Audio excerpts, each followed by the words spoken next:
man? What it do, man? This is your boy North End Floyd, man, with another episode. This is episode 95 of the Kickback Podcast, man. And you know what I'm saying? We reaching to 100. We reaching to 100, y'all. I appreciate everybody that's been tapping in, that's been sharing, that's been liking the podcast and stuff. So if you're tuning in right now, please like, please share it. Thank you for your support. And to get to start this show off, man, we're talking about domestic abuse, domestic violence. And this is something like this is something we keep quiet in the neighborhood. You know what I'm saying? This is something that a lot of people don't talk about. They like to keep it to themselves. They're afraid to reach out for help and stuff like that. So I got a couple of ladies on here, and we're gonna talk about keys and factors and ways you can get help, who you can talk to, what I'm saying, recognize signs of domestic abuse and people to to watch out for and stuff. So let me bring these ladies on so we can chop it up so we can have a show, man, and a lot of people can get informed on what's going on. So man, how y'all doing? How you doing, Miss Kanisha? I'm good. How are you? All right, and what's up, Miss Not Silent, Miss? So What's up? what's up with the name, Miss Not Silent? Pretty much, I'm not silent about the subject that you brought up, the topic that people don't really like to talk about. I'm not silent about domestic violence. I'm not Mm. silent about a lot of just anything that tags along with it. So and I feel like I'm married to this. I don't stop with it. So yeah, it's Mrs. Not Silent. Yeah, and we did a show 20 late 2020 on Yeah, domestic abuse, and that was a dope show. I'm probably gonna reshare it because I watched that show a few times, yeah, and I think that was a very powerful show. We had some pretty good guests on there that told their absolutely. stories, and we got I got a lady too. She gonna tell a story in a little bit and how she overcame it, how she overcame adversity and all that. So one of the topics that I wanted to talk about was let me just show up for the thing. What how common is domestic abuse? Um, Miss Not Silent. So I can tell you, Okay. yes. Oh, okay, go ahead. No, you good. You good.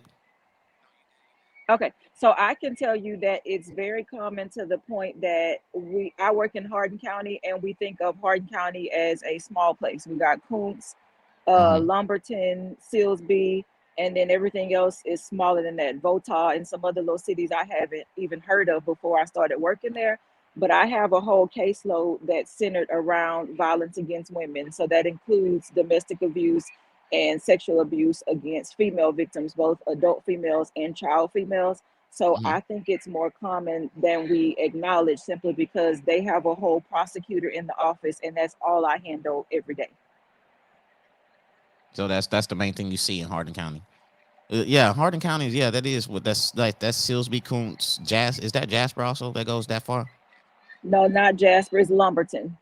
Ah, okay, all right. And just in that small So those county. are the three big cities. Yes, and then every all it's a little some little cities, but those are the major three cities. And when I say major, we still think of those as small, but I'm there and that's all I handle. So to think that they put just me there to just handle those kind of cases, you would have to know that it's a pretty big problem. Yeah, Miss Not So Silent. How in the neighborhoods, do how common you think that is as far as men and As females going common through? as common as it is that I said, as much how common is it for you to brush your teeth every day when you wake up? Every Mm. day is happening. Hmm. It don't get reported all the time. It's a lot of people who think it's okay. It's a lot of people who don't think it is domestic violence. It's a lot of people who just trying to cope through it, can't get out of it. So it's going on consistently. And it's really all around us in so many ways. A lot of times people just think it's physical abuse, but I don't want to jump too far, but that's not it. It's a lot more. So it's always going. It's a consistent thing happening daily. Like when you look at a ratio and they say every 10 to 15 minutes this is happening, it's happening. That's Mm. my belief in it. Like, okay, so like a lot of people they're afraid to reach out and stuff. They're afraid to contact the police. Kanisha, you're more familiar with that. What as a standpoint, what can police and what if somebody came to talk to you, what could you do for them? So when it comes to police, if you call police and police come out, their main thing is to make sure that nobody else is going to get hurt that night. So 9 times out of 10, if it's domestic abuse and somebody put their hands on somebody else or choke somebody else or pulled a weapon, they're going to arrest somebody and file the case on somebody. They will still have the victim sign to say whether or not they press charges officially or not, but that doesn't always, if let's say the victim says no, it doesn't always go the way the victim wants, because then they still turn the case into our office. And it's more, I tell my victims, when I have victims that come in saying they want to drop the charges, I tell them I want to present it to the grand jury. I like to sleep at night.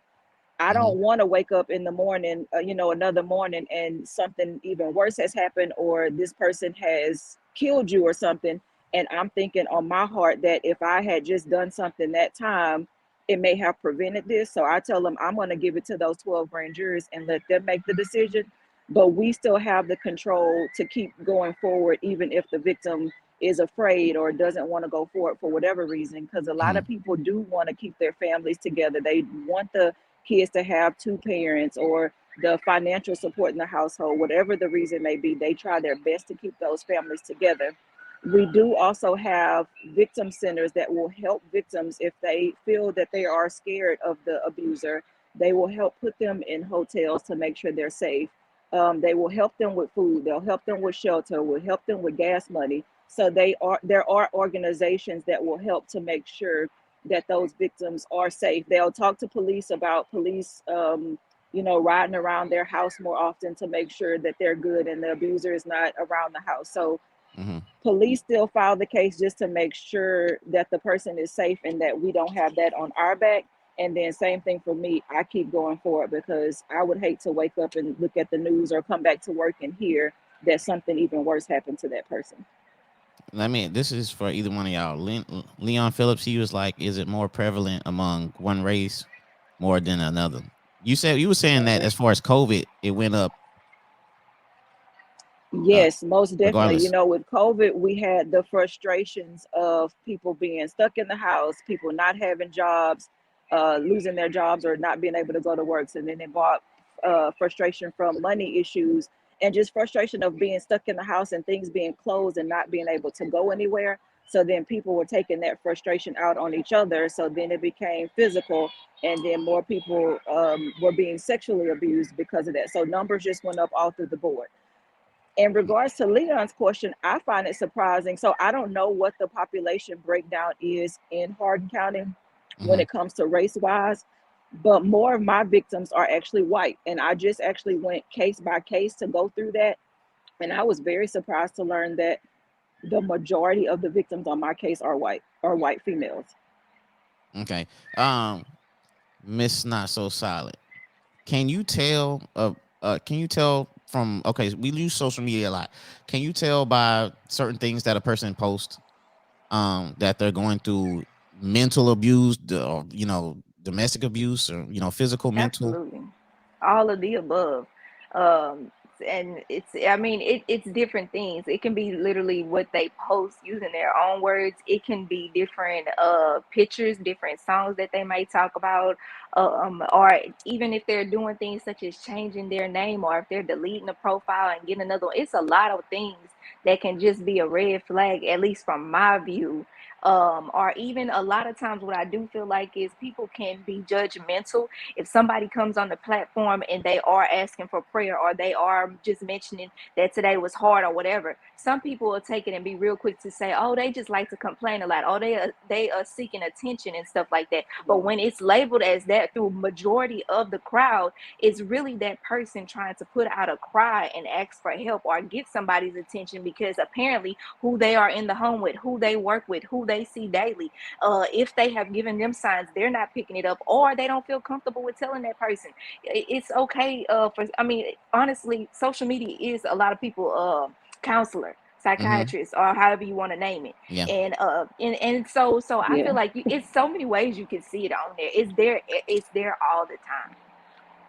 Yeah, and let me point out this: if you're suffering from domestic abuse, it is the Family Services of Southeast Texas. You could contact, and you can call, or you could go visit, and they can definitely help you out. I think they provide shelter, clothing. Uh, oh, that's my dog. But they provide shelter, clothing, food. They Uh, help you with jobs to get a hmm job. They help you with finances to get back on your feet. Okay. They also provide a lot of necessities. Like if a lot of times I know women exactly they don't like to leave behind what they have because they feel that they work so hard for it or they'll never get it back. And let's be honest, a lot of times when we work hard or when we finally get something, we want our stuff. We don't want everything else. But they provide Mhm. everything. I've been able to see the store that they provide. It's just a full boutique store full of clothing, more than they can actually handle. And the toiletries is just everything there. They pretty much they are the boost for you. They are. Um, Let me ask you this, because I know Kanisha, I know you don't have too much longer, but what are some warning signs you think of as domestic violence or domestic abuse? What do you think are some warning signs from the abuser? From the abuser. Control. I think control is the biggest thing. They try to control who the person has access to, who the victim has access to, who they're around, because they try to prevent those opportunities for them to say something. So I think control is the biggest thing. If you start noticing that a family member used to come around, for the holidays or for the get-togethers, and all of a sudden either A, they can't come around anymore because they always Hmm got something to do, or every time they do come around, he's right there, and he or she or she's right there. And I say he sometimes, but I understand that it happens to males too. And I saw that that was a question posted. hmm But it happens, and so they if the person does let them go to an event, they're always there. The victim can't go in the room by themselves. They are always right there in every bit of conversation because they want to make sure that there is not an opportunity to tell.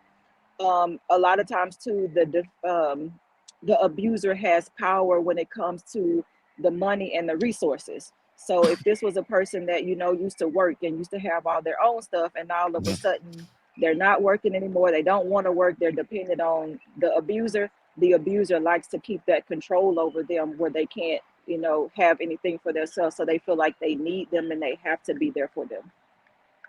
Yeah, one thing I want to point out too, in our community, or just on social media, a lot of people like to brag about toxic, or I'm toxic, or they love a toxic relationship and stuff. And I think that's almost a form of a key sign of domestic abuse when y'all like messing up each other clothes, or like messing up each other cars, and then y'all back Talking together, and crazy to each other. yeah, and stuff like that. And I think Hmm.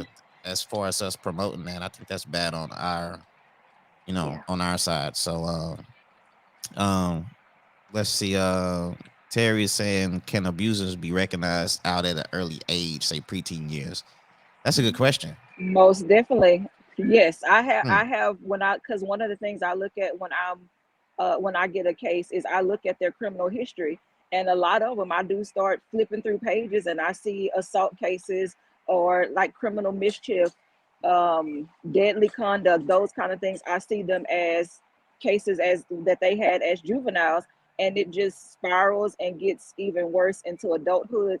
So they definitely, we recognize them as juveniles, and a lot of them are in the juvenile system, or the other ones are getting in trouble at school for fighting and acting out at school, and we see it, and a lot of times we ignore it because they're just a kid, quote unquote. Mm-hmm. But unfortunately, it spirals over into adulthood, and then a lot of trouble is those kids see it at home. So when they're seeing mama and daddy fighting, and either mama beating on daddy or daddy beating on mama, when they get into a relationship, they think it's okay, especially when the victim stayed quiet the whole time and didn't say anything. They think it's okay because nobody cried out that it was wrong. So then that rolls over into their relationship, and it becomes like a generational curse where they're doing it, and it keeps going until somebody speaks up and stops it. I Yeah, that's wanted to add to what she said, that when the child may grow up and they see their parent doing it. So mhm, after going through my situation, what I learned was, because I thought the people who grew up with it and dealt with it, I thought those would be the number one people who did not want to be involved in domestic violence or would not allow themselves to become abuser.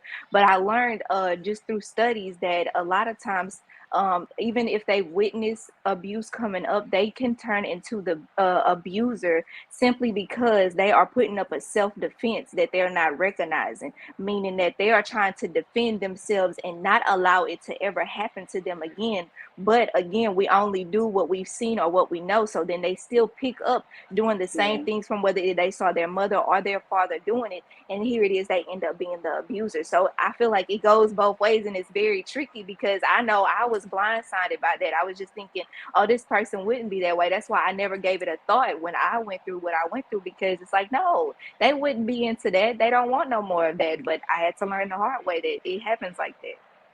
okay.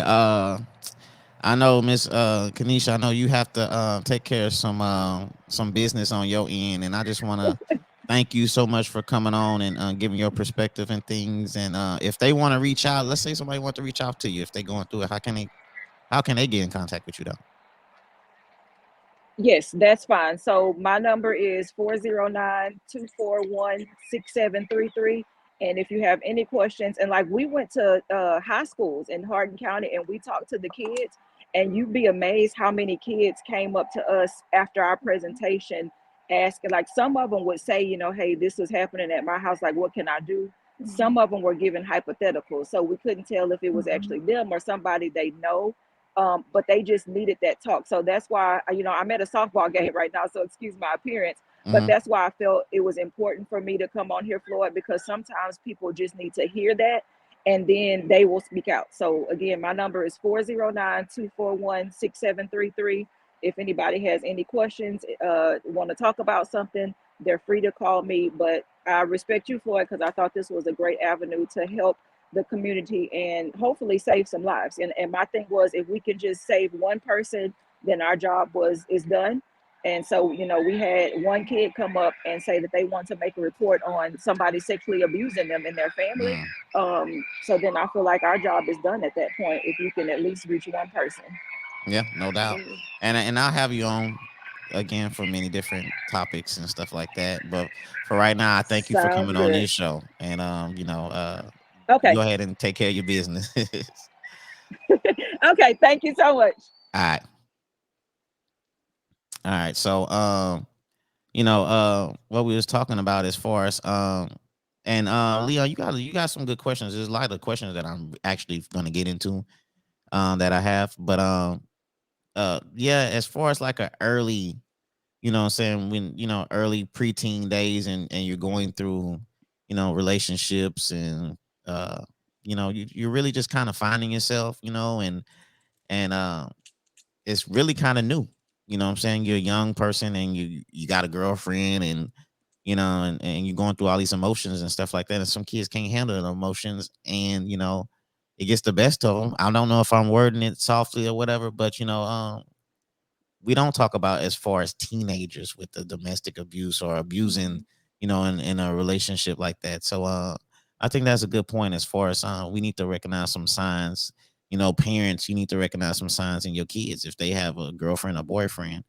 Pay attention to their conversations and how they're talking on the phone to that person and stuff. So I think as a parent, I think that is something that we kind of we don't pay attention to as far as like the domestic abuse, mental and physical abuse as far as teenage years and stuff like that.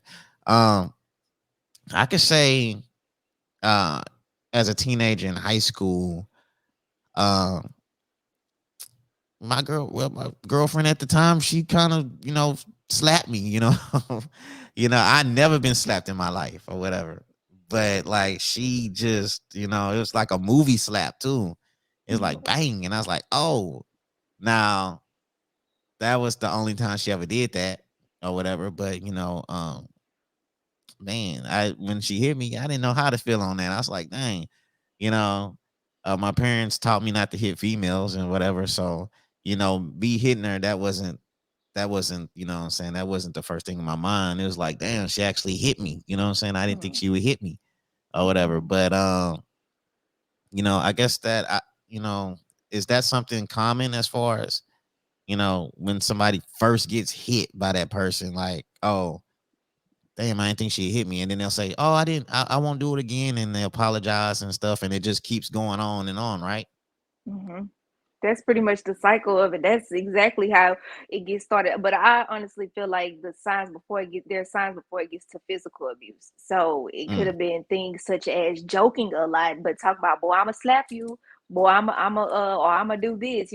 mm-hmm, Think back to your teenage days as to how you used to talk then. I know I used to have a crazy little mouth because of mm-hmm, not. Well, I'm not gonna say because of the community that I was brought in, but that's just what it was mm-hmm, where I was coming up at. I didn't have more people to hang around that chose to talk differently. So being able to, just I don't know the reaction of I know that was my first reaction when the person did it to me. I think I got in a chokehold the first time, mm-hmm. and I was brushing my teeth. You snuck up on me. I was not expecting that. I didn't know what was said can make you so angry, Mm-hmm. and I couldn't believe that person took it that far. Like that, like how you were saying, like, dang, you couldn't believe that she Yeah, hit I'm like, you. wow, It's like man, I man, you couldn't hit believe me. you took it that right, right. Is it that serious? Mm-hmm. Mm, And Leon, that was one of my questions and stuff like that. As far as guys get abused too, and I think um why we're reluctant to report it is because we don't want to seem weak. We don't want to seem soft.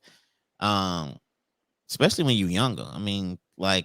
Your friends, you don't want to get talked about with your friends and stuff like, dang, bro, you getting abused by your girl. You know what I'm saying?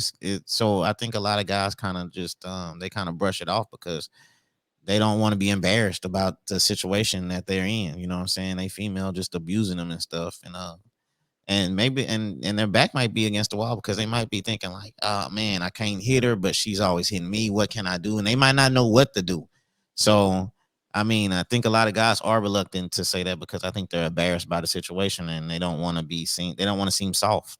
They don't want to seem like they're not a man. So I think a lot of guys out there are just unfortunately just dealing with it and stuff. Have you ever met a guy that told you or something like that as far as dealing with domestic abuse and stuff? I was just about to say that for the guys that I have a conversation about that with, or who actually would reach out to me, it's not the physical abuse that they are receiving. It's everything else. Hmm. Financial abuse, where the woman is consistent, the man get his check, but she take it as soon as he get the check. He doesn't Financial have it. abuse. Right. That is a thing. Financial abuse. Okay. Um, she like I say, in possession of all the money. He's the breadwinner, but she's taking all the money. She's applying it to Hmm. everything. She's barely giving him money. It can go both ways, but it can happen more so with the man because I feel like, and I'm gonna take it here, but if I feel like when they take the scriptures from the Bible and they Hmm. only take a part of it, trying to make they take where it says that the man should be over the head of a household or whatever Hmm. they're taking from it. It's certain scriptures that's gonna make you think that the man's supposed to be ahead, the man's supposed to be strong, the man's supposed to be the one above the woman. But then when the woman can control him, also mentally is a thing. That Yeah. man can be mentally weak if she met him in a vulnerable moment and he never thought this of himself. He didn't do these things that he is now able to do since she's been around, since she's encouraged him. So she can tell him also, you ain't worth this. You will never be that.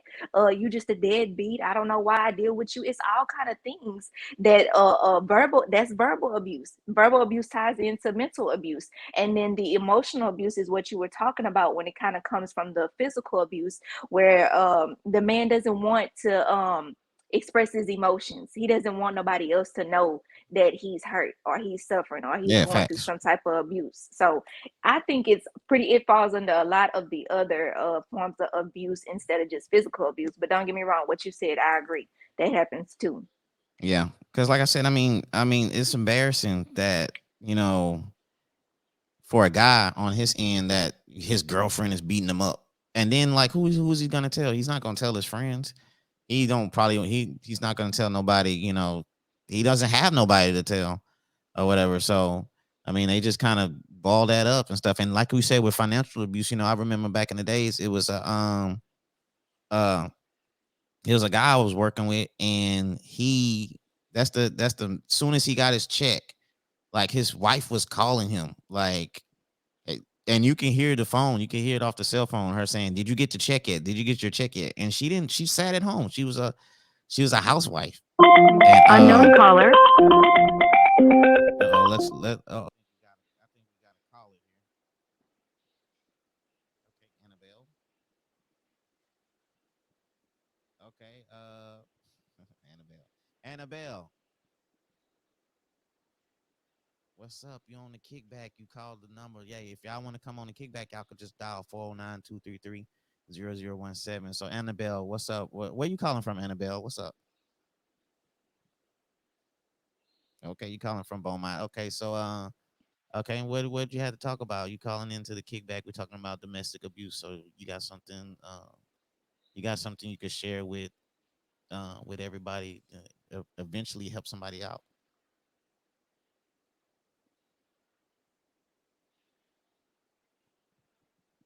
Okay,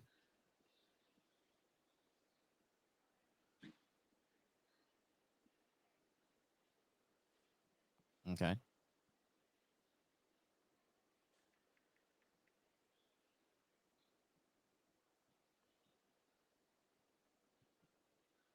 Mm-hmm.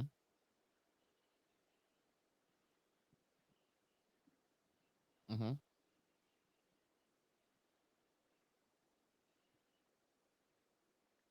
Okay.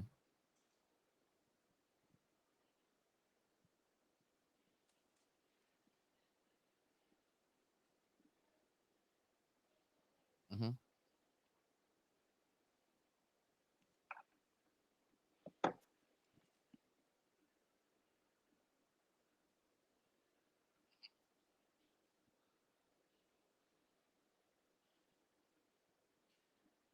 Mm-hmm.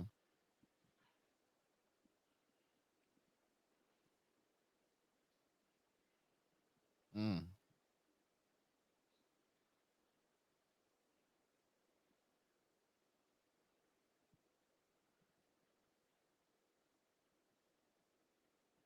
Let me ask you this. Let me not to interrupt you. So, okay, how when he first said that you had to, like, I guess what, eventually go to the corner and make money, how did he say that to you? He just was just damn right, just he was just blunt with it. He just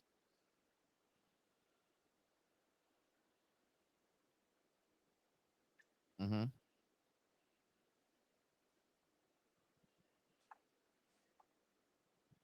Mm. So so you wasn't with your parents, you wasn't living with your parents at the time? Okay. Okay. So I interrupt you. So one of your family members, they was just driving by and they seen you on the corner.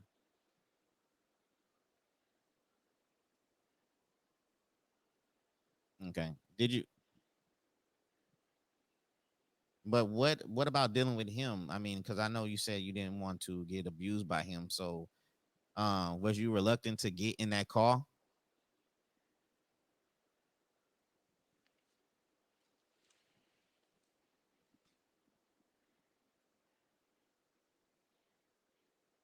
So yeah.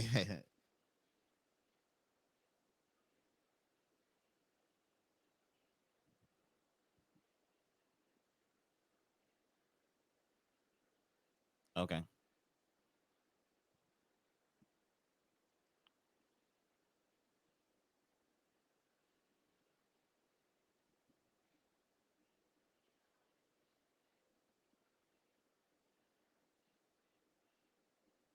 Okay. Let's see. They saying they can't hear the caller. Hey, Britt, can you hear?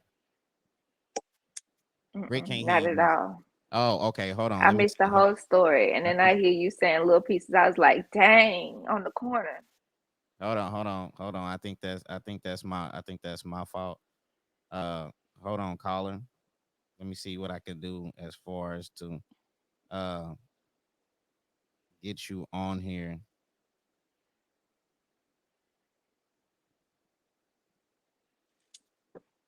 Hey, caller. Yes. All right, you can hear now, Britt. Yeah, I can hear it now. Dang, man, my bad. We had a great conversation, man. We just had a dope Really did. conversation. Y'all just missed out. Oh man, hey, I'm slipping. My bad. I mean, but It's apparent. okay. It's okay. I'll repeat. I'll repeat. Okay, all right, for That's no sure, problem. I'll repeat. for sure. Callers Okay. calling So from. what ended up happening? Yeah. Go ahead. No, go ahead. No, no, you go ahead. You good? My bad. I fumbled the bag. Okay. So what ended up happening was I was 17, thought I knew best, was running away from home. I was living with my parents at the time. And I ended up just running away and ended up linking up with a guy that was in his 20s.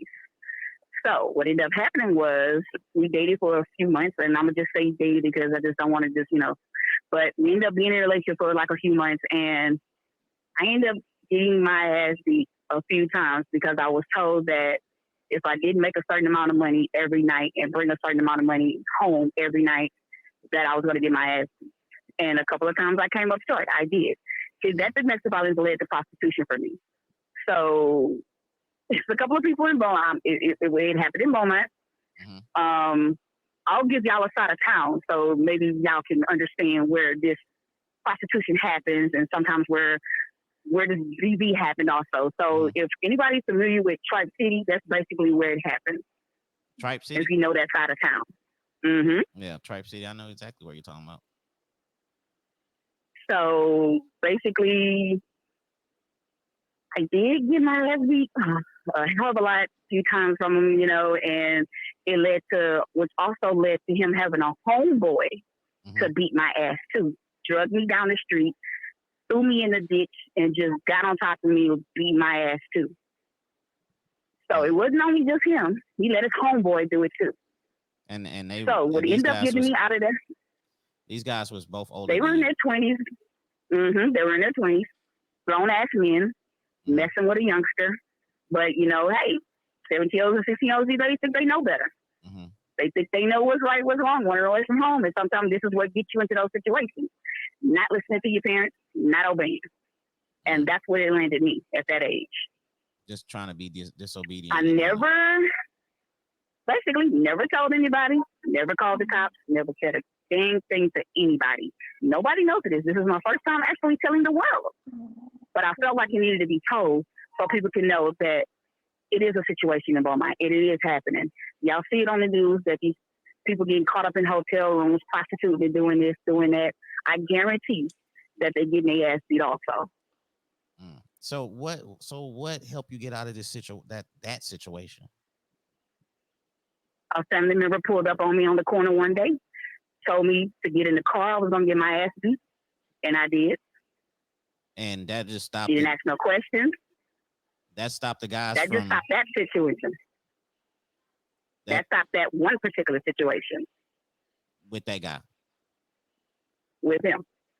So now I did have future contact with him one other time, but I did it out of the kindness of my heart for a friend, which was a friend needed me to vouch for him so that he wouldn't go to jail on some other stuff that wasn't DV, but it was something else. To say that I was a witness that he was with me at this such and such time and go speak to the lawyers and things.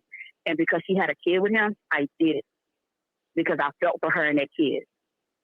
Yeah. And me and her are friends to this day. She's still with that guy? No, he's in jail. Oh, he's in jail. You know how long he's in jail for?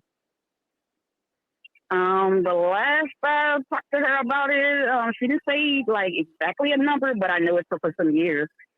Yeah. So okay. Because apparently he was a repeat offender of a lot of things. So when your family member got you off the corner, he didn't know that. So when he hit you and said, "Hey, where you at?" What did you tell him? I mean, did your cousin or did your family member say, "Hey"? No, I didn't have any contact with him after that. What ended up happening was that friend had ended up contacting me to vouch for him. I had no other contact with him after that. That was the end of that situation with him. I ended it on helping him escape jail that one time for her. And that was it. No contact, no nothing. I just just didn't go back in that area of town. Still haven't been in that area of town because I'm ashamed of it and also afraid of that side of town. I don't even drive down over there because they apparently the family live on that area too. Now, so I just don't go in that area. When you was going through this, did you run into any other females that was experiencing the same thing? Not in that area. Not in that area. But you think it's very common as far as in Beaumont that what happened to you is going on with a lot of young teens out there? I think it is because I keep up with the news, and then as I'm driving, I see some signs. I see certain things. So, like when you've been through it, you know what's there when you see it on the corner or you see what's happening because you know the signs. You know what to look for. But did it stop me from getting into other situations? No. I got 2 other situations out of town. One was in Mississippi. I had my son at the time; he was 2. So. Just me being in my 20s, talking to somebody that's 19, the age was reversed. And his mind frame, I guess, was I'm tired of her kicking me out, tired of her telling me she don't want to be with me no more. But the thing is, he wouldn't get a job, he wouldn't help. But that was me I think that was just me putting too much on somebody that was so young to actually come into a household and assume to think that they was going to take on the role of paying bills, helping me with my kid, and want to be that settled down type. That was my first fuck up right there. Thinking that somebody fresh out of school gonna do some shit like that. No. But what happened was we ended up getting into it. I had my son in my hand, and he went and got his gun, put it to my head, and told me, I'm gonna kill you, basically. If you don't stop putting me out, this and that. He sat up there and beat my ass with his gun while I was holding my son. And I was just begging and telling him, I have my son with me. Let me get my son out the house. Let me get my son out the house. I don't care what you do to me. Let me get my son out the house. So luckily, one of his friends ended up knocking on the door and busting into the house when he heard what was going on. And that stopped that situation. And I never talked to him again. But I actually called the cops. But the cops did nothing. The cops didn't do nothing. Didn't do anything, even with the bruises, even with the marks, nothing. Apparently, he has ties to the police department and things like that. And he got free, let him go. Nothing. Miss Not So Silent, what do you think about what she just said as far as like the police didn't do nothing? Because a lot of people feel that the police, if they're getting abused and they call the police, that the police don't do nothing. They just come there and be like, oh, okay, blah blah blah, and then so how I mean, if you can't call the police, then who can you call? That's honestly when I have people reach out to me, especially victims that are trying to get out of a toxic relationship. I will tell them to reach out to a family member. I advise for them to find someone that they can trust, someone who stays close by, somebody that they feel like they can depend on. Because one, the police, they attract attention. Two, they're gonna write a case number if anything else, but for what the victim is calling, the help that the victim is seeking, that's not what they're going to receive from the police. And then once the police do their part to see that everything is calm, they're gone. But then the victim is left still in that same place. For the times I know that I had to reach out to the police, I never received any kind of offer from the police to welcome to take me to another location, asking if I had any family members, any friends who I wanted them to take me to, asking if I would feel comfortable with them just sitting there, or openly letting me know, hey, I'm going to patrol within the next hour, for the next couple of hours, just to make sure you stay. Nothing settling to my comfort or to give me a peace of mind would ever be given. So to a certain extent, I got tired of calling the police myself, because then, like I said, they attract attention. So when they show up, they are seen. The abuser is going to flee the scene, and then they can watch from wherever they want to watch from. As soon as they pull off, they can pull back up, whether they on foot or whether they walking in the car. But you think that's something need to change as far as like, police, taking the victim somewhere, well, the person that's being abused to another location instead of just checking up and then just leaving and stuff like that? Because you absolutely. got people like Annabelle. Annabelle, what did they do? Did they showed up and then what did they do after that? They showed up, had a conversation with him, And then that was it. Calm down. Politely let him go. Even with His dad was down there. His people was down there. Nothing at all. Then asked me, was I right? Nothing. Just asked me what happened. Then went and talked to him. And then I see him walking scot-free. So his family knew that he was abusing you, and they still didn't do nothing. Most of the time, the they family knew knows. that day. Mm. They knew that day. I mean, now whether they knew that it was in him or if he'd done it before, I don't know. But they knew that day. But that was it. No hide, no sorry this happened. Nothing at all. They're used to it. Yeah, I think that's kind of messed up as far as the police. You know, when you call them and they show up and they see the abuse the abuses on you, you know, and they just, you know, they be like, hey, is everything all good? Y'all all right? Okay. And then for it to happen in front of my kid at the same time, it's like I felt like, wow, okay, I just called y'all just to say hi then, huh? That's what it felt like. How old was your kid at the time? 2. Do you think, well, at 2, do you think that still has some kind of effect on your son, 2 years old, watching I don't think that it has. He's never mentioned anything. He doesn't remember. He hasn't said anything. Mm-hmm. I don't think that it has. But I also haven't said, hey, do you remember what? I don't want to do that. You know what? A story that I could say one time, and this was along. I think my son was 2 at the time. I think he was 2 at the time, 2 or 3. He was young or whatever.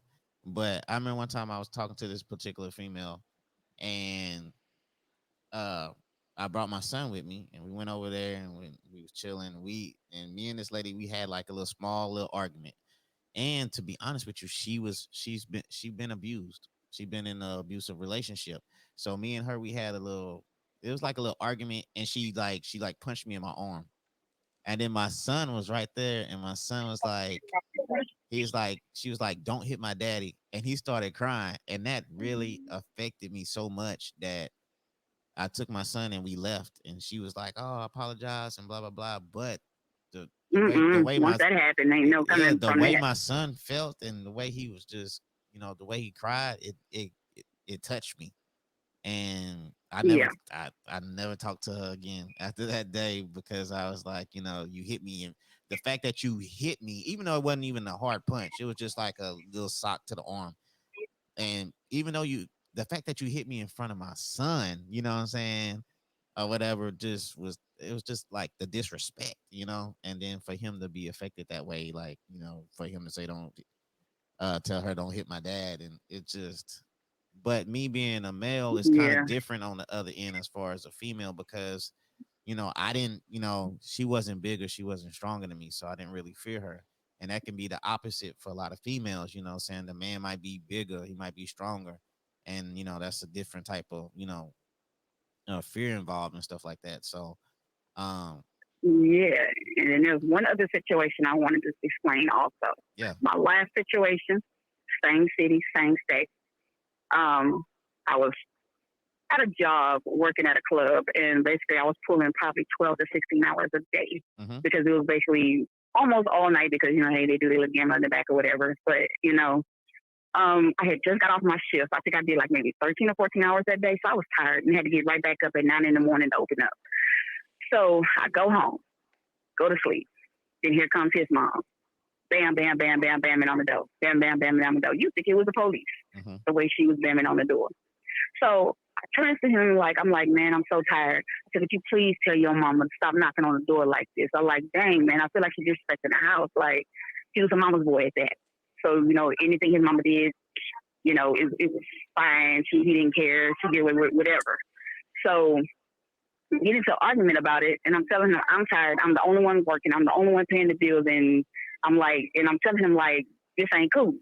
He gets mad because apparently I'm disrespecting his mother by saying this. Now I decided to try to leave. As I'm trying to get up to leave, it was a 2-story house. He pushes me out the window. Literally go out the window. He pushed you out a 2-story window. Pushes me out the window, and the glass and a rusty nail caught me on my side, and I still have that scar to this day.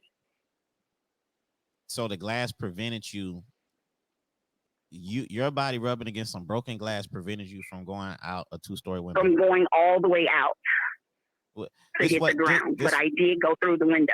this wasn't the same guy, was it? No, different. So That's why I say I got situations. So okay, let me ask you this. This is now being in those situations. Did you do the person being abused? Do you think that person blames themselves too hard? You know, thinking it's their fault that they're getting abused like that. You think that's That's the common? thing. That's the thing. I don't think that I like really blame myself for being abused. All I could do is take accountability for the parts that I chose, which was being young and dumb at the time for the first one. The second one, trying to sit up here and make basically a high schooler be a grown ass man when they wasn't even ready. Mm-hmm. And the third one, dealing with a mama's boy. I learned never to deal with a mama's boy ever again because I don't know what it is about me and their mama. And when they so clingy to them, that bond between them, I learned never to come between that ever again. Mm-hmm. Is that something that all 3 guys had in common? Were they mama's boys? Can you link something that was common between all 3 of these guys? I wouldn't say mama's boy. I just think anger management and their anger. Mm-hmm. Because this seems like they had pent up anger from something, and I never tried to stick around long enough to see where it come from or where it stems from. But I think it was just a bunch of pent up anger. That's what I do know that they all had in common. Miss Not So Silent, I apologize. I have you on the show, but you do a lot of work. You know, you're an advocate for domestic abuse. Um, Man, you're very strong about it. Can you tell a lot of people like if they need? I mean, what do you do as far as behind the scenes as far as domestic abuse, or if anybody needed some help with anything particular as far as this subject? Um, what you can do to help or provide or assist them with? So overall, the best way to Oh, okay. explain it is I'm pretty much the community source, I would say. But the smaller communities, the young adults, the black communities, people who feel like that they have something in common with me. Um they tend to reach out to me, and what I do is I try to provide pretty much as I can, as if you were calling an official agency, where if you need someone to talk to, if you need tips on how to get out of your toxic situation, if you feel like you are in need of finances, I look for sources that can be helpful to you. If you're needing for a job, I'll help you find a job. If you're needing to get any type of government assistance, I help you through the process of signing up to get it. What else? I do things such as I go to events, and I'll speak to the children, I'll speak to the elders, I'll speak to women. I also just go to different events that's involving with the community, and I try to interact just to catch someone's attention, because it's always easy to bring up the conversation about it, and before you know it, you'll get someone to quickly say, "I've been through that before. I've made it out of a domestic violence relationship. I was abused before." So honestly, I do a lot on Facebook, and on my Facebook, the page is Not Silent. You can just find it, search Not Silent.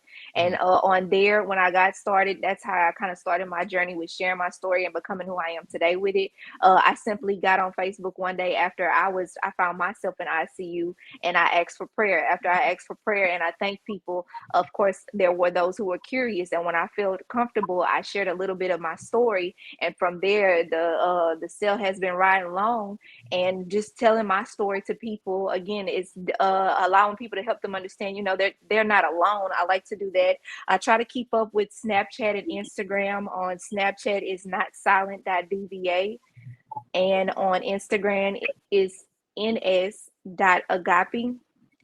ns.agape.love.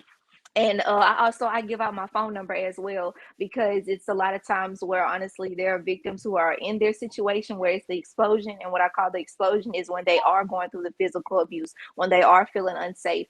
They call me when they can't sleep. They call me, and my phone number that they can reach me at is 409-679 0452. Find me on any one of those platforms, or reach me at me through any source. A lot of times it's not necessarily the person themselves going through domestic violence, but they know of a friend or a family member, and they're just trying to find out what are signs, what could they do from their position, from their stance, what could be too much, or what may the victim accept as help, being that the person is trying to figure out how to help them in any way. So Floyd, I think that really kind of sums it up what I do, and I appreciate it. and how they can reach me out. And if after the show, if you can put the number and the information in the comments. Annabelle, before you leave, can you say one thing if somebody's going through domestic abuse? Uh, what's one thing you can tell them? Get out ASAP, and just do know that somebody cares, somebody is listening. Reach out to somebody. And another thing, get therapy.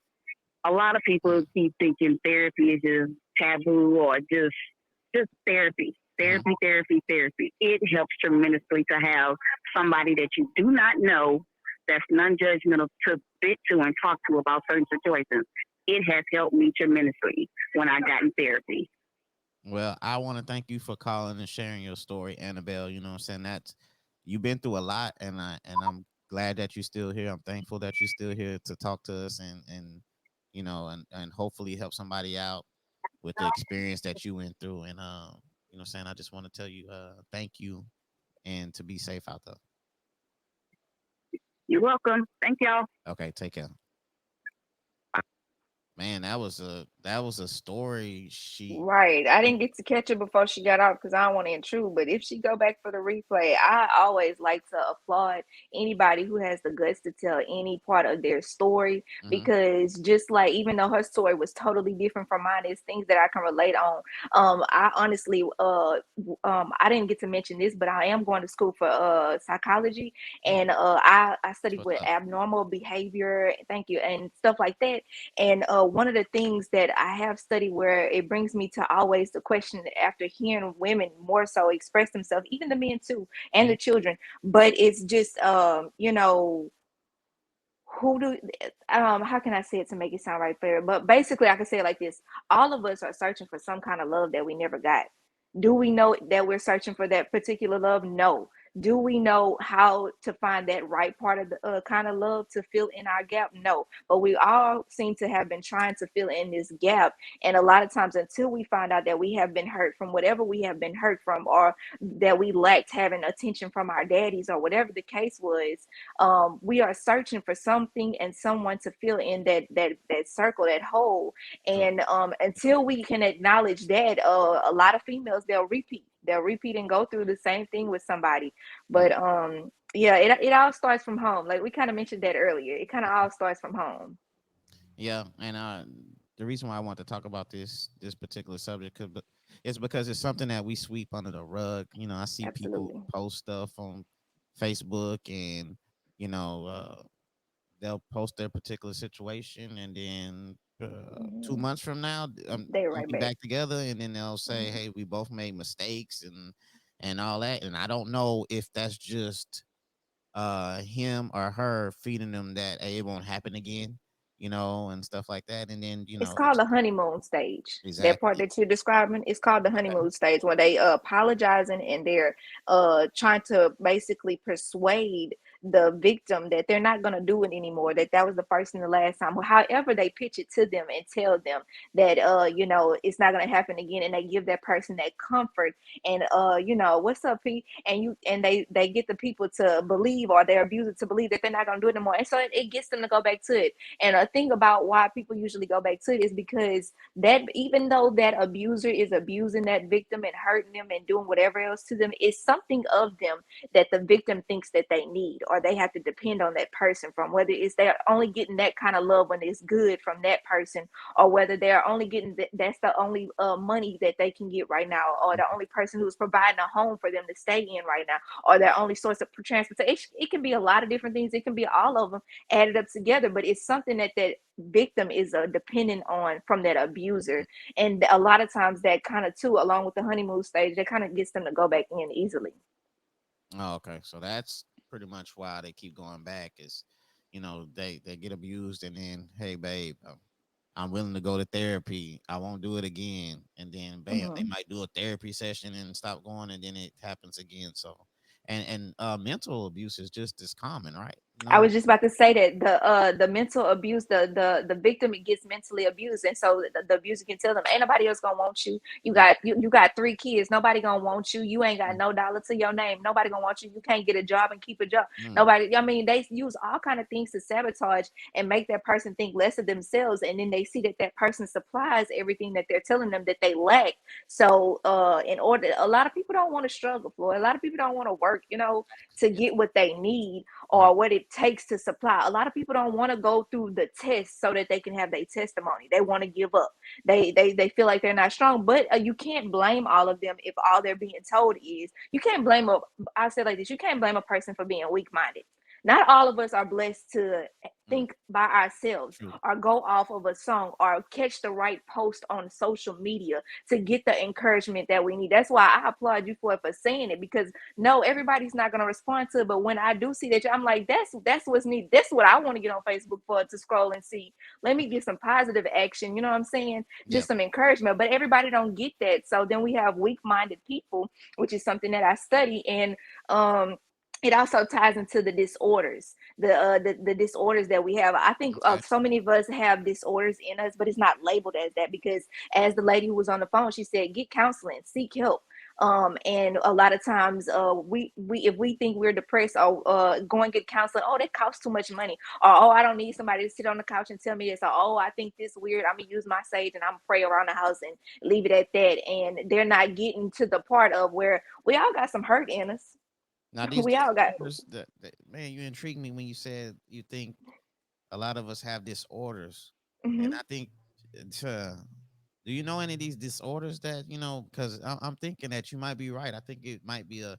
I've been seeing seven, and this is just on the men's side on my Facebook. I've been seeing a lot of men go through depression and stuff. I know we're getting on something totally different, but I don't know if It's that's a cool. disorder or not. I don't know what they're going through at home or what it may be, but I've been seeing a lot of Mhm. guys on social media post, going through certain things, depression and whatever it may be. And I don't know if the depression or whatever they're going through can lead to frustration and mental abuse and or physical abuse and stuff like that. I Mhm. don't know you know, if it catapults it to another level when you're going through something like this. But like you were saying, as far as like with Facebook and the posts and stuff, and it's so much negativity out there in the world that I think as much you need to see as much positive, you know, Absolutely. uh as positivity as you can. I don't care what it is. I don't care if somebody's out there feeding the homeless. That might inspire somebody.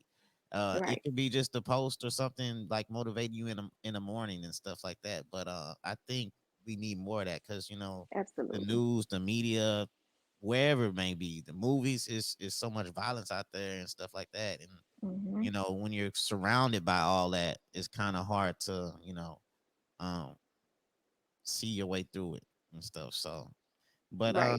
I mean, you going through you say you're taking what psychology? Psychology. I'm going for Christian counseling. So, honestly, as I've been taking this, I found out for that I'm pretty much labeled as a lay helper. From what I do through my ministry with Not Silent, which as how I said, I open up my phone line, I open up my inbox to anybody who wants to reach out to me, and a lot of times I'm talking people through it off of things that I've studied and my experience, and also I move by the Spirit. I believe in God. I'm a firm believer in God.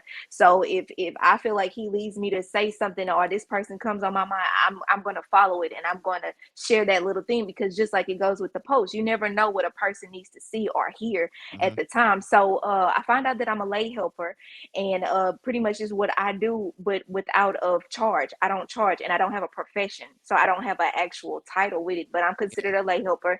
But I'm going for Christian counseling, and so I can develop and advance more in what I try to do through not silent. And as I'm studying the abnormal behaviors and different things like that. And so with me saying I'm studying, I'm not just going to be able to call off top some of the disorders, but what I can tell you from having to read it, because I found that class to be very interesting. I'm talking about if I had to read my book, I read that book. Mhm. And it's so many things that people do that falls under the category of the disorder that we see it's a common thing for us to see, but again it's tucked under the rug. We don't talk about it. The one thing that I found very interesting was how they described the narcissist, and a lot of times when we think of narcissists it kind of jumps into the topic of which you had tonight for discussion with the domestic violence. They kind of bring in the narcissists as the abusers most of the time. Well, one thing that was kind of like off of that was the fact that the narcissists are kind of the most successful people on the job. But did you ever look at it like that? Mhm. They are the ones who kind of always go up higher. They are the ones who will be on the social media platforms. And while we're talking about, oh, they're just attention seekers and they always want somebody to praise them for what they're doing. No, Mhm. they're actually considered as a narcissist. And those are some of the signs that you can pick up before you gain interest in dating her or him, because they got a good job, they making money, they always interacting with people. Those are the good things that, I'm not saying that, so it doesn't make the let me say it like this, let me slow down. The abusers, they're not all bad. They're not fully a bad person. Me personally, what I define it as, they are demon possessed. And to me, when I say demon possessed, it goes with some of these disorders that we have. We all are fighting spirits, Mhm. whether you want to call it a demon spirit or not. We all are fighting spirits daily. And so that's just something that is attached to them. And again, it's like I feel like I'm kind of low key repeating myself, because it also attached to what happened to you before. How did you get hurt before? You are abusive. You obviously got hurt, or you are a victim. You fell into that. Both of them get hurt before they get into the toxic relationship. Both of them, everyone deserves healing, but everybody doesn't receive the healing, Mhm. because again, we don't always know that we're hurt. I didn't. Took me being a grown woman and then getting in my toxic relationship and getting out that I was so eager to have a full family and complete Mhm. my family and stuff like that. But I didn't grow up with my dad in my household either. I didn't have a two-parent home. I didn't have this relationship that I always wanted to have with my mom, but I saw my friends having relationships. So I was searching for love and trying to fill in a hole. That's what I meant earlier. I was trying to fill in this hole and this gap that I had on the inside of me. And I didn't know until I messed up. Yeah. I made some unwise decisions that got me into some places, me and my children, Mhm. that I'm not proud of. I won't say that I regret it, because I believe everything happens for a reason. And for me to be able to survive my stuff and still be here, apparently God won't be me here for a reason. And that's another thing what I wanted to say about that lady that was on the phone. She went through some very drastic abuse, and then Yeah. she's still here. And then she said this was her first time telling the story. That Yeah. took a lot for her to call in Wa- to say Wow. what she Uh, said. And she went through some stuff. She yeah. did. That's a Yeah. strong woman. I don't care what nobody say. I don't care how she look. I don't care what she associate herself with. She tough on the inside, and she still got healing that she deserves. And the thing about it too, she said get you some therapy. Right. She said get I was therapy. happy that she said that. Yes, You know what I'm yes. saying? I think a lot of us are scared to get therapy too. So Uh, that's why we don't know that we got these disorders inside of us, because mhm. we don't go to the educated people who done studied and they know how to diagnose us. We don't trust them. We don't want them in our business. Yeah, yeah, and I like to share. Since doing the show, I done met a few therapists and counselors and stuff like that, and so every once in a while, I share, that tag their names on a post. So if Yeah, anybody's I've seen going it. That's through good. depression or Hmm. wherever it may be, that they can reach out Hmm. to one of these people that look like us. Hmm. Because sometimes we might be uncomfortable with somebody that don't look Absolutely. like us. So, Right. it, Right. it's That's just like with so many times I had people reach out to me, but guess what? I went to Bonnie. I went straight to them. I was like, hey, I got such and such. It's been times where Bonnie was working on a case with the same person that actually reached out to me, because they were sent to me as well through somebody who just knows in the streets. There's this young chick who will get you the help that you need, or she'll try. And we just collide like that. But yeah, definitely gotta have the sources and know. Yeah. Um, we've been doing the show for a little bit over an hour. Um, this is shows like this I like to do. I want to do more often because it's what I'm saying, people like you and Miss Kanisha that called. She's a lawyer. If nobody didn't pick up on that, and even the caller, like you said, with her first time, getting that out. So I wonder how that felt for her. You know what I'm saying, to finally tell somebody and tell that story.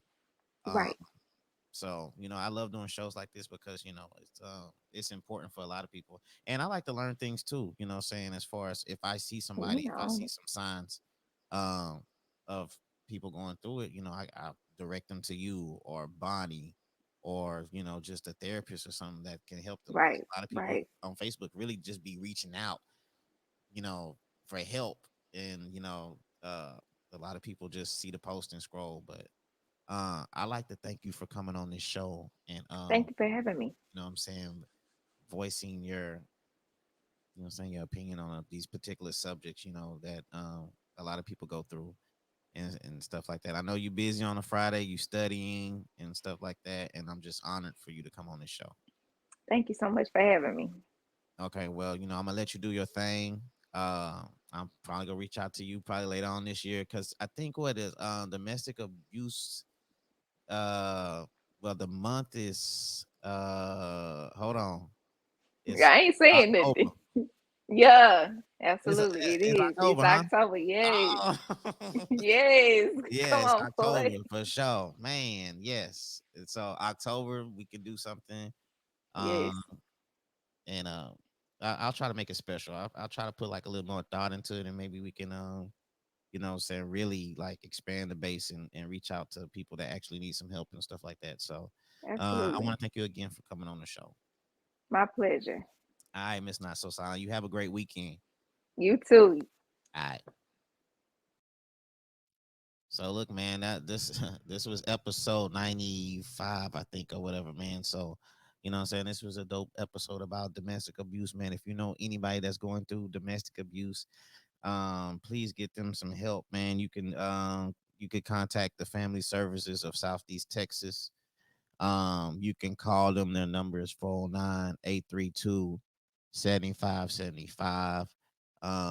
Reach out to them. They can provide shelter, food, clothes, uh, a safe haven, what I'm saying, for somebody if they got kids and all that. So, Family Services of Southeast Texas, like I said, the number is 409-832-7575.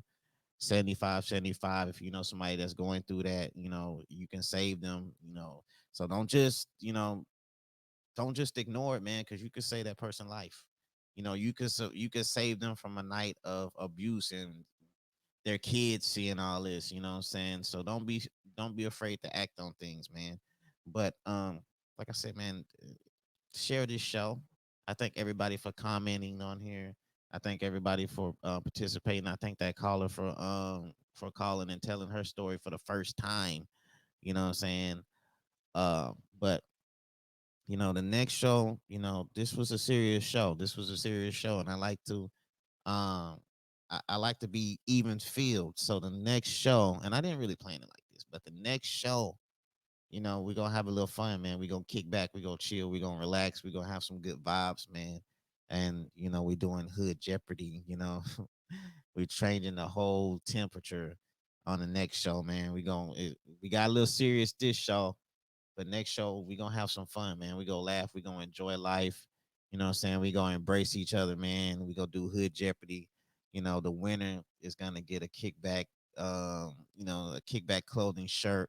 You know, we're gonna have some fun, man. You know what I'm saying? I'm looking for a couple of contestants. I'm looking for at least three contestants. I think I have one or two right now. But it's just gonna be particular questions, man. You know what I'm saying? It's gonna be movie based. It might be TV shows, it might be a particular song or artist and stuff like that. And you just answer the question. And like I say, the winner will get a kickback clothing t-shirt. You know what I'm saying? It ain't gonna be no money. I'm not giving out no money. Okay. I'm not giving out no money. You get a shirt, you get a t-shirt. Okay. All right. You're getting a kickback clothing t-shirt, of my choice. But hey, it's free for you. But like I said, man, we're doing Hood Jeopardy next Friday. Looking for three contestants. And like I said, it's gonna be like some cool questions. It's gonna be some um it's gonna be some questions like well, I was looking at some of the questions I had, like who was Moesha's brother? You know, like the show Moesha and stuff like that. Who was her brother? You know, it's gonna be multiple choice, and you get to answer it. If you don't answer, if you get it wrong, then the next contestant has a chance to steal that, and then bang, get a point and go up and stuff like that. So, we're gonna be doing that next week. But like I say, man, you know what I'm saying? Shout out to my boy Juju, what it do, baby. Shout out to everybody who participated on this show. Um, like Jude said, thank you for the contribution, ladies, and stuff like that. And domestic abuse is serious, man. Domestic violence is very serious, man. And if you know somebody that's going through domestic violence and getting abused mentally or physically or financially, whatever it may be, male or female, you could contact the Family Services of Southeast Texas. Um, and their number, once again, man, that number is 409-832-7575. If you know somebody that's going through unfortunate situation, you know what I'm saying, help that person out, man. You know what I'm saying, reach out to them, and they could provide food, shelter, jobs. They can provide a out for that person that's going through something. So I'm finna get on out of here, man. I appreciate and I thank everybody for tapping in for the Kickback Podcast Show. You know what I'm saying? Episode 95. We getting close to 100 or whatever. I got more content coming out.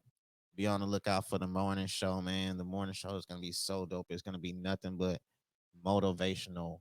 It's gonna be a motivational morning show. If you overcame whatever it may be, whatever adversity it may have been, you could call in, man, and just say how you was inspired and how you overcame whatever particular thing it might have been, man. And you know, the show is just gonna be, you know what I'm saying, some inspiring type stuff, you know, because a lot of people wake up in the morning, they wake up all groggy and negative, and you already done defeated your day, man. You waking up all negative and stuff like that, you know, you didn't already killed your day.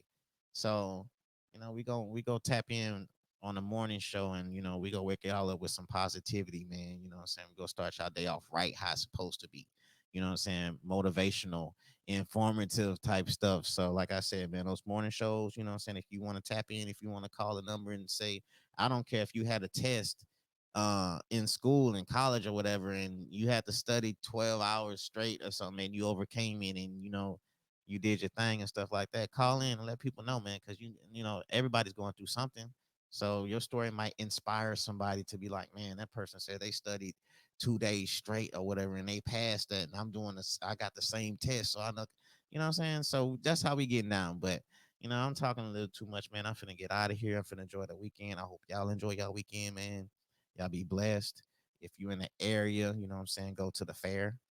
Um, you know what I'm saying, get away, you know, take your kids out, have a good time. If not, you know, go chill, man. It's gonna be a great weekend. Go to the beach or something like that. Go turn up and stuff like that. But I'm out of here, man. This is your boy, North End Floyd, man. Y'all be safe once again. Thank y'all for tapping in, and I'll see y'all next Friday. 100.